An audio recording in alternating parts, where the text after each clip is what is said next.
सम्मान कर सकते हैं। अब तो पाठ्यक्रम में भी काफी बदलाव आया है। एनसीईआरटी का पाठ्यक्रम बेसिक शिक्षा परिषद अपना रहा है। मानव संपदा पोर्टल के माध्यम से शिक्षकों की उपस्थिति के साथ साथ शिक्षा विभाग के अधिकारियों की उपस्थिति उसके साथ दर्ज हो रही है। निपुण भारत अभियान के अंतर्गत बच्चों के प्रत्येक विद्यालय को, प्रत्येक ब्लॉक विकासखंड को, प्रत्येक जनपद को निपुण विद्यालय, निपुण जनपद, निपुण ब्लॉक घोषित करने का एक प्रतिस्पर्धा, स्वस्थ प्रतिस्पर्धा प्रारंभ हुई है। और शिक्षा के क्षेत्र में जब हम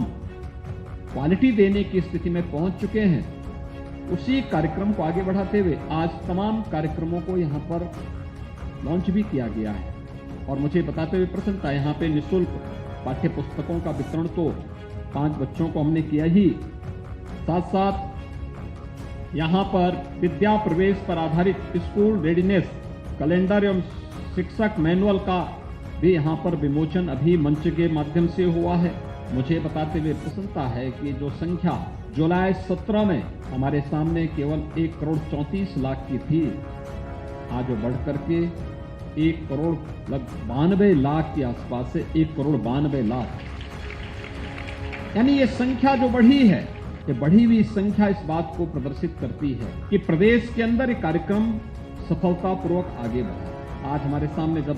हमारे विधायकगण आते हैं, जनप्रतिनिधिगण आते हैं, तो वह अपने विधानसभा क्षेत्र में बेसिक शिक्षा परिषद के स्कूलों में ऑपरेशन कायाकल्प के माध्यम से हुए परिवर्तन के बारे में चर्चा जरूर करते हैं। और आज इसीलिए स्कूल चलो अभियान जब प्रारंभ हो रहा है, अगले 1 महीने तक ये कार्यक्रम चलेगा। इसमें हमारा दायित्व बनता है कि हर शिक्षक, हर प्रधानाचार्य, जिस ग्राम पंचायत में स्कूल है या जिस वार्ड में स्कूल है, वहां के सभी मानदंडों के साथ, ग्राम पंचायत है तो ग्राम पंचायत, ग्राम प्रधान के साथ साथ उनकी पूरी पंचायत के साथ में बैठक करें, उनका सहयोग भी लें, अभिभावकों की भी बैठक लें। अच्छा होगा किसी दिन घर घर जाकर के एक एक घर की आप लोग स्क्रीनिंग करें, एक स्टडी भी करें ग्राम पंचायत की,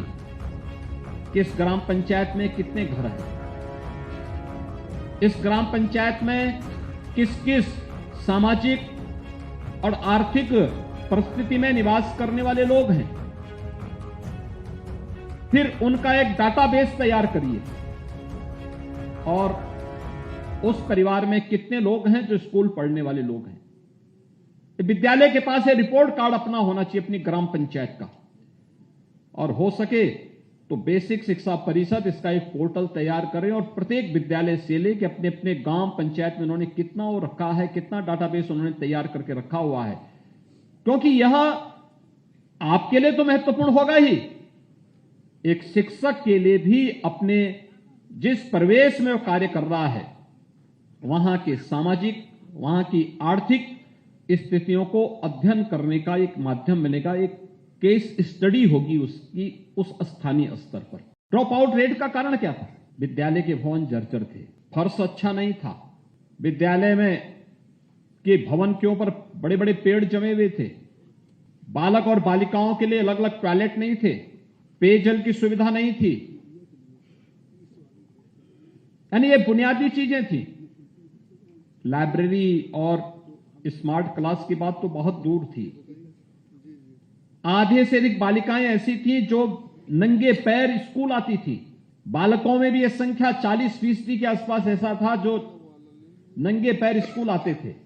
यूनिफॉर्म बहुत अच्छी क्वालिटी की नहीं थी, जो एक यूनिफॉर्म मिलती भी थी तो वह सत्र समाप्त होने के बाद आ पाती थी। और उस समय मैंने इस बात को महसूस किया कि जिन बच्चों के प्रति हम लोग इतने लापरवाह हैं, यह केवल एक मासूम बच्चा नहीं है, वह हम अपने भविष्य के प्रति लापरवाह हैं। ये केवल प्रदेश का भविष्य नहीं बल्कि देश के भविष्य के प्रति हम इस प्रकार की लापरवाही अपना रहे हैं। और इसीलिए उस समय हमारी सरकार ने तय किया कि हर बच्चे को 2 यूनिफॉर्म मिलेंगे, बैग मिलेगा, बुक्स मिलेगा, जूते मोजे भी देंगे और ऑपरेशन कायाकल्प के अंतर्गत सभी जनप्रतिनिधिगण, शिक्षा विभाग के अधिकारीगण, प्रशासनिक अधिकारियों ने, पुलिस अधिकारियों ने, पूर्व छात्रों ने मिलकर के एक एक विद्यालय को गोद लिया और मुझे बताते हुए प्रसन्नता है कि कुल 1,56,000 विद्यालयों में से 1,36,000 को ऑपरेशन कायाकल्प के अंतर्गत अब तक हम बुनियादी सुविधाओं के साथ साथ स्मार्ट क्लास और अन्य सुविधाओं से आच्छादित कर चुके हैं। जो शेष 20,000 इस विद्यालय बचे हैं उन्हें इस सत्र में हम लोग कुछ को गोद लेकर के, कुछ को राज्य के बजट से, कुछ को ग्राम प्रधान निधि से इन कार्यक्रमों से जोड़ने का कार्य हो रहा है। बालिकाओं को मिशन शक्ति के अंतर्गत रानी लक्ष्मीबाई आत्मरक्षा प्रशिक्षण मॉड्यूल के विमोचन के साथ साथ इस प्रशिक्षण कार्यक्रम का भी उद्घाटन का कार्यक्रम यहां पर संपन्न हुआ है। निपुण भारत अभियान के अंतर्गत छात्र छात्राओं को रिपोर्ट कार्ड भी यहां पर वितरण के ढेर सारे कार्यक्रम एक साथ यहां पर आयोजित हुए हैं। ये कार्यक्रम बताते हैं हम एक सकारात्मक दिशा में आगे बढ़े हैं और बेसिक शिक्षा परिषद और शिक्षा क्षेत्र में जो परिवर्तन हुए हैं, आप अनुमान करिए कि बेसिक और माध्यमिक शिक्षा में ही हम लोगों ने 1,60,000 शिक्षकों की तैनाती की, उनकी नियुक्ति दी, उन्हें फिर से शासकीय तैनाती दी। यानी 1,60,000 स्कूल ये बताते थे कि 1,60,000 शिक्षकों की तैनाती इस बात को प्रदर्शित करती है कि यहां पे इतने शिक्षक थे ही नहीं और इनको वहां पर नियुक्ति पत्र देने के साथ जो कार्यक्रम आज आगे बढ़े हैं उसके परिणाम हम सबके सामने हैं। एक योग्य शिक्षक का दायित्व बनता है कि जो योग्य नहीं उसको योग्य बनाना। जो योग्य है तो अपनी प्रतिभा से है ही योग्य,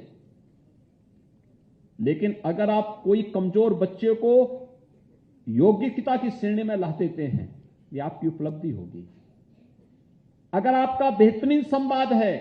और एक रचनात्मक और सकारात्मक सहयोग आप इन बच्चों के लिए उपलब्ध करवा रहे हैं, तो बच्चा आजीवन आपको सम्मान करेगा, आजीवन आपको सम्मान करेगा। अन्यथा समय और वक्त ये किसी को बख्शता नहीं है। याद रखना, ये हर व्यक्ति के कर्मों का फल उसे उसके रहते हुए ही दे भी देता है, बता भी दे देता है। आज आप देख रहे होंगे ना, प्रदेश भर में जो माफिया पहले सत्ता को अपना सरप्रस्त मानते थे कुछ नहीं, और आज उनकी क्या दुर्गति हो रही है, क्या दुर्गति हो रही है उनकी, किस स्थिति में पहुंच रहे हैं, कैसे उनको सजा हो रही है, कैसे उनकी सजा होने पर आज प्रदेश भर में और देश भर में तालियां बजती हैं, लोग खुशहाली मनाते हैं कि इस पापी को सजा हो गई, अच्छा हुआ। ये जानते हैं व्यक्तिगत रूप से हम में से किसी का उसने नुकसान नहीं पहुंचाया होगा, जिस क्षेत्र विशेष में उसने किया होगा, लेकिन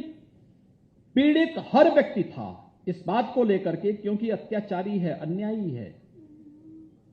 और अत्याचारी और न्याय के साथ कभी व्यक्ति कभी खड़ा नहीं होता, समाज कभी उसके साथ खड़ा नहीं होता, आने वाली पीढ़ियां कभी उसके साथ खड़ी नहीं होती। पूरे प्रदेश के अंदर सभी जिलाधिकारीगण इस बात को सुनिश्चित करेंगे कि एक एक नोडल अधिकारी तैयार करें और बेसिक शिक्षा अधिकारी जो ये बीएसए हैं उनके साथ मिलकर के हर विकास खंड का, हर ग्राम पंचायत का एक तैयार करते हुए इस बात को सुनिश्चित करें कि अलग से कोई व्यवस्था नहीं, बल्कि उसी के साथ इस 1 महीने के कार्यक्रम के साथ, जिससे 1 महीने के कार्यक्रम के बाद डीबीटी के माध्यम से जो धनराशि इन बच्चों के अभिभावक के अकाउंट में जाना है, वह तत्काल हम अगले 1 महीने 2 महीने के अंदर इस पैसे को उन परिवारों के, उन अभिभावकों के खाते में भेज सके, जिससे समय पे यूनिफॉर्म मिल सके बच्चों को, समय पे वे बैग खरीद सकें, समय पे जूते मोजे का खरीद कर सकें, और फिर जाड़ा आने के पहले उन बच्चों के लिए स्वेटर की व्यवस्था भी कर सकें। समय से ये सारे कार्यक्रम आगे बढ़ने चाहिए।